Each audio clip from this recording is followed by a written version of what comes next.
8ই March বিশ্ব নারী দিবস।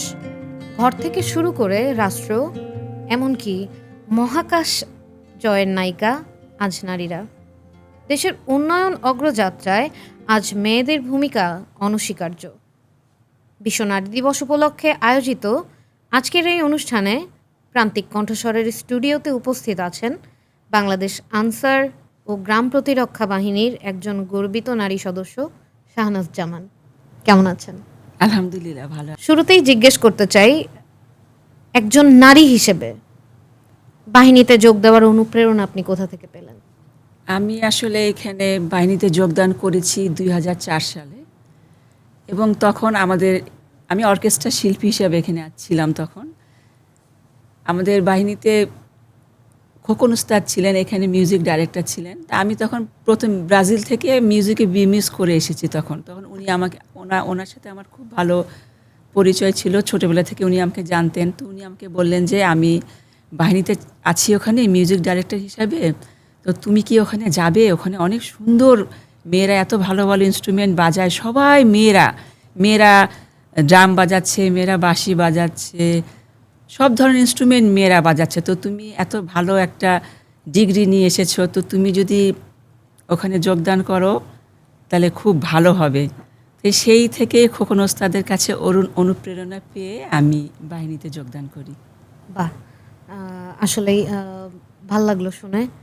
তো এরপরে জানতে চাই যে আমরা মেয়েরা যারা বাহিনীর চাকরি করি, আমাদের লাইফস্টাইল এটা তো আসলে সাধারণ যারা মেয়েরা আছে তাদের লাইফস্টাইল থেকে সম্পূর্ণ আলাদা, একদমই ডিফারেন্ট। তো এই জিনিসটাকে আপনি কিভাবে দেখেন? আসলে প্রথমত মন মানসিকতা পরিবর্তন করতে হবে, নিজেকে মানিয়ে নেওয়ার ক্ষমতা বা অ্যাডজাস্ট করার ক্ষমতা, সবসময় নিজেকে চ্যালেঞ্জিং হিসেবে দেখতে হবে যে আমি করতে পারবো, আমার দ্বারা সম্ভব।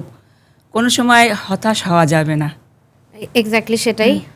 আর আমরা তো অনেকেই জানি যে আপনি আমাদের দেশের স্বনামধন্য একজন যন্ত্রশিল্পী।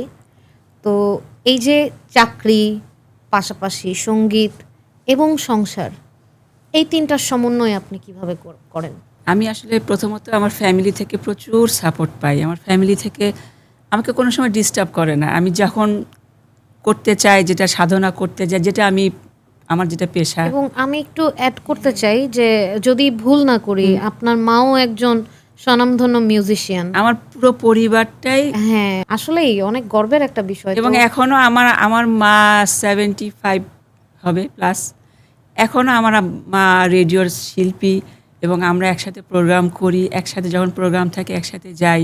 তো পরিবার থেকে এত সাপোর্ট পেয়েছি এবং আমার বাবার কাছ থেকে সাপোর্ট পেয়েছি এই মিউজিকের ব্যাপারে, আমার মার কাছ থেকে সাপোর্ট পেয়েছি পড়াশোনা করতে হবে। আসলে আমারও একই মত যে নারীদের অগ্রযাত্রায় প্রথম স্টেপটাই আসলে পরিবারের সাপোর্ট ছাড়া আসলে কোনো কিছুই করা সম্ভব না। একদমই তাই। তো এবারে আসলে জানতে চাই যে একেবারে শুরু আপনার একদম বিগিনিং পয়েন্ট থেকে আজ পর্যন্ত সঙ্গীত এবং বাহিনী, এই দুইটার সমন্বয়ে আপনার অর্জন কী কী? আমি তো প্রথম ছোটোবেলা থেকেই নতুনকুড়ি থেকে আমার শুরু জার্নিটা। নতুনকুড়ি পরপর 3বার ন্যাশনাল অ্যাওয়ার্ড পেয়েছি, তারপরে পরপর 2বার ডেলিগেশন ট্রুপে চায়না, নর্থ কোরিয়া, লন্ডনে মিউজিক রিলেটেড প্রোগ্রাম করতে গিয়েছি। পরে তারা টিভিতে প্রোগ্রাম করেছি, 2বার নিউ ইয়র্ক গিয়েছি, ভয়েস অফ আমেরিকাতে সাক্ষাৎকার দিয়েছি। মানে সঙ্গীতের উপরে ছিলাম। পরে এখানে চাকরিতে যোগদান করার পরে আমার বাহিনী থেকে আমাকে পুরস্কৃত করেছে জাতীয় পুরস্কার এবং রাষ্ট্রপতি সেবা পদক। আমি আমার বাহিনীর প্রতি অনেক কৃতজ্ঞতা প্রকাশ করছি সেজন্য। বাহ। তো এই যে বাহিনীতে চাকরি করছেন, আপনি একজন নারী, তো বাহিনীতে কাজ করতে গিয়ে একজন নারী হিসেবে কি কি চ্যালেঞ্জের সম্মুখীন হয়েছে? চ্যালেঞ্জিং তখনই আমি মনে করব, চ্যালেঞ্জিং মনে করি না, আসলে নিজেকে যোগ্যতা প্রমাণ করতে হবে। আমি সবসময় যে বলি যে যোগ্যতা যদি যার থাকে তখন তার চ্যালেঞ্জিং কোনো আসে না। আসলে আসে না। আমি নিজেকে তৈরি করব, আমি ওই যে আমি পারবো না, আমাকে করতে হবে, আমাকে আমি করে দেখাবো। অ্যাকচুয়ালি চ্যালেঞ্জ নেওয়াটাই চ্যালেঞ্জ হচ্ছে নেওয়া আলটিমেট মেরিট। আমার মনে মেরিট, হয় এটাই যে যোগ্যতা যোগ্যতা প্রমাণ করার জন্য আসলে চ্যালেঞ্জগুলো নিতে হবে। নিতে হবে। এক্স্যাক্টলি সেটাই। আসলে এখন আমরা অনেকেই দেখতে পাচ্ছি যে নতুন প্রজন্মের মেয়েরা যারা আছে তাদের মধ্যে অনেকেই এখন আসলে বিভিন্ন বাহিনীতে যোগদান করার আগ্রহ প্রকাশ করে।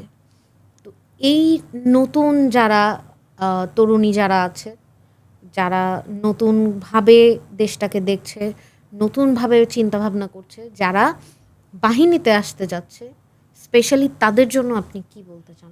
তাদের জন্য বলতে চাই, তাদেরকে আবেগ দিয়ে কাজ করলে চলবে না।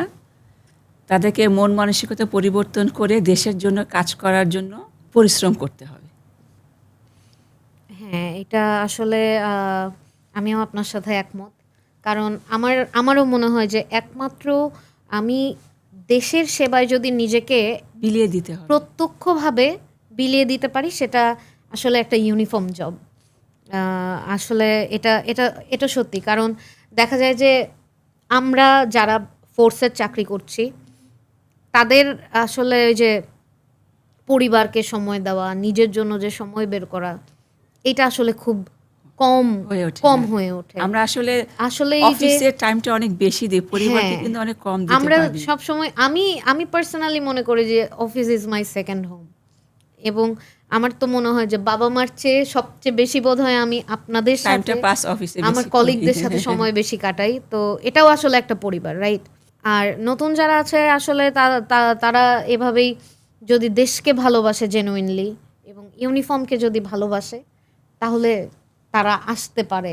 কারণ ইউনিফর্মের মতো এত সুন্দরভাবে মানে দেশ সেবা করার মতো আসলে সুযোগ সুযোগ পাওয়াটা পাওয়া যায় না। খুবই টাফ। একদমই সত্যি।